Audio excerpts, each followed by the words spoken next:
In the case here, in the murder of Sandra Birchmore, obviously Matthew Farwell is the main person with the allegations against him. He has the charges, but there have been allegations as well. As of right now, no other charges have been made. But I know the investigation is saying if the evidence leads there, there may be more in arrest. There is still isn't an active investigation.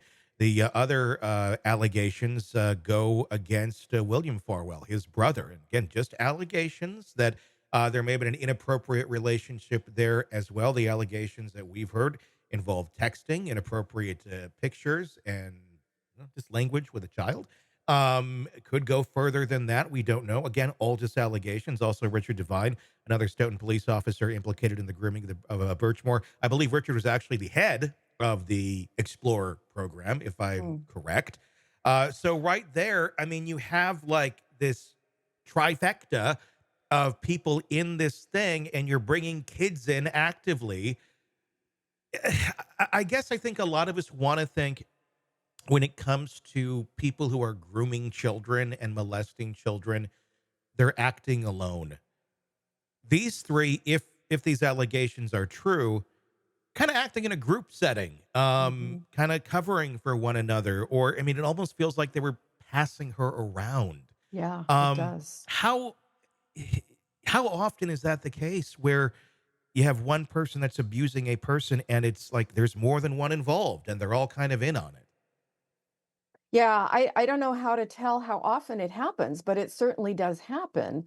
And particularly in a situation where you've got a power imbalance, the military, a law enforcement group, where these people really do perceive themselves as at the top of the chain, that they Mhm. think they can get away with it.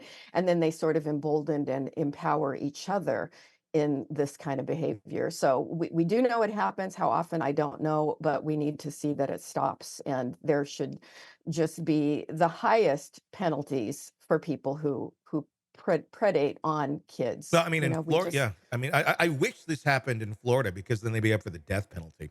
yeah. And I fully think that that is a good idea. Um, but a case like this, where you have this many people involved, this many people that people trust, and then you have the other ones. You have the person five, the dispatcher who informed Farwell. Um, how much clearing house do we need to do here on something like this? Because it seems, you know, you have one person, oh, this is the system, this is how it works. I may not have been the Yeah. one that did this, but this is the procedures that they go through. I mean, anyone who touched this or anyone who had awareness of this, should all of them just be out? Maybe not charges against everyone if they just were aware but didn't do anything. I mean, to me, that feels like that needs to be the case. There needs to be like Yeah. really strict, hard-handed, consequences, because this stuff just seems to continue on over and over in these departments that seem very corrupt. Notably, this is right next to Canton PD, where we know that Hmm. there's a lot of issues over there with Karen Reed. Two totally separate cases, but it does show a pattern of behavior, a pattern of the whole protect the blue thing, and Hmm. I just feel like that's just bullshit, and I'm sick of that term too. Protect the blue. What are we Yeah. protecting from? I mean, I get protect if they're like there's a wrongful accusation or someone's attacking them wrongfully in whatever situation there may be, but just to like everybody cover everything. It's called a cover up. But somehow Yeah. in this universe of police, it's like it's a real noble fucking thing. Hmm.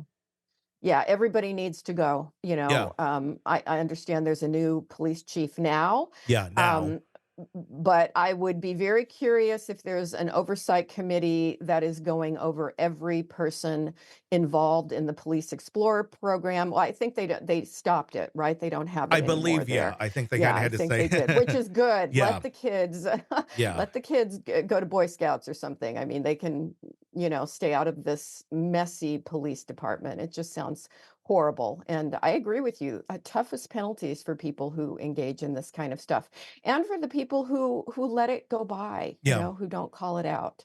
And that seems to be, I think, a lot of it. I mean, there just seems to be so much of that. But I mean, again, we see it in other areas as well. It's not to take attention off of this, but we live, or we have lived in a very passive society where things have been, well, and they're doing their thing. I don't want to mess up my job. I'm good over here. I'm not gonna raise the red flag because then people feel, if you're the one that's raising the red flag, there can be sometimes retribution Sure, for that. There's laws against it, but sure. it doesn't mean it doesn't happen if you're the whistleblower.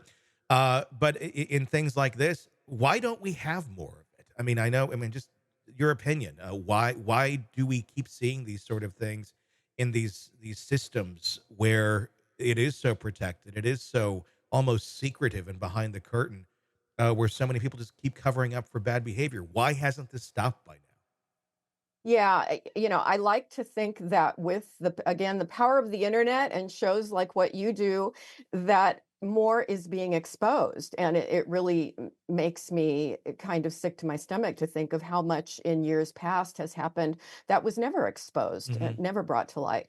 And so I like to think that the more that you expose this kind of thing, the more we demand accountability, the more you get government oversight where things are monitored very strictly, that we're going to be seeing less and less of it. And certainly, the more these people come to justice, we need to do a better job at keeping these predators outside of any positions of authority or where they don't have accountability. Do you So, do you think it ends up bringing more to the surface and more to the light, or does it just make them dig a hole deeper and go even further, and it's harder to discover them today?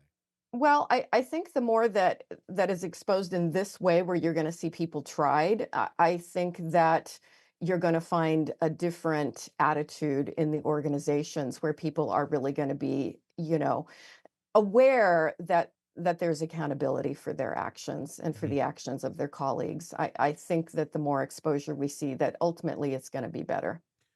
One can only hope. One can only hope that one would learn by example and go, this happened Not a over here. good, yeah. But again, I mean, in the same argument, law enforcement, you have the death penalty, you have very strict penalties. It doesn't necessarily make somebody not want to go commit crimes. If you're going to Yeah. seemingly go commit these crimes, people still go and commit these crimes.